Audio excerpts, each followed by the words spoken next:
So Kieran, last week's game against Ampthill, you went into it on the back of two really strong performances against Darlington and Moseley. What happened at Ampthill? I think we controlled the game really well the first 20 minutes. Dominated most of the opening exchanges, scored a good try, and we're on top. And then sort of got the wrong side of the referee at the breakdown, gave them some cheap field position, and conceded two pretty soft tries. Making defensive errors that we don't normally make. And that kind of gave us 21 points away because of the result of that ill discipline and those mistakes. So that was frustrating. And because we got on the wrong side of the referee in that first half, second half, it meant that we had to be pretty clear of all breakdowns. We couldn't really contest a lot, and that's why we couldn't get hold of the ball really. Okay, so this week we're focusing on Bishop Stortford, rearranged fixture from January when the game was called off because of a waterlogged pitch. They're newly promoted from National 2 South, but currently doing really well and in 8th place. What are you expecting from Bishop Stortford on Saturday?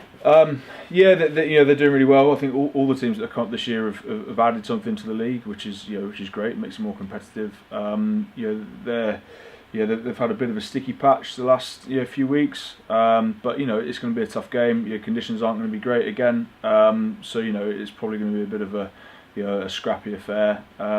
And again, it's going to be a good test for us. So they're not to be underestimated, are they? No, they're doing a really good year so far for a team that's just come up, because they're growing strength by strength at the end of the day. For a big side, they got a big forward squad, and the backs are pretty decent. So we're looking forward to a match.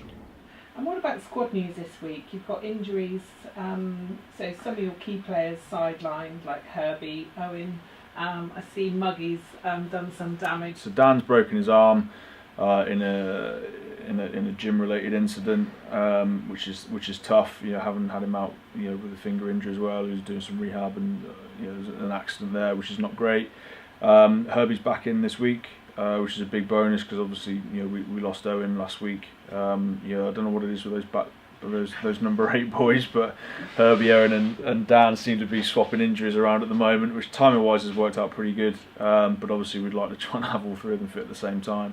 No, it's been a difficult week. We had 17 players training on Tuesday because of injuries and Anglo-Welsh call-ups, so that's made it difficult. We've had to bring in two guys from the Exeter under-18s setup, one of which who's going to be with us next year anyway, which is Lewis Pearson, and Luke Flack, who I worked with at Truro College last year. So it's a great opportunity for them. I've no doubt they'll come in and do well.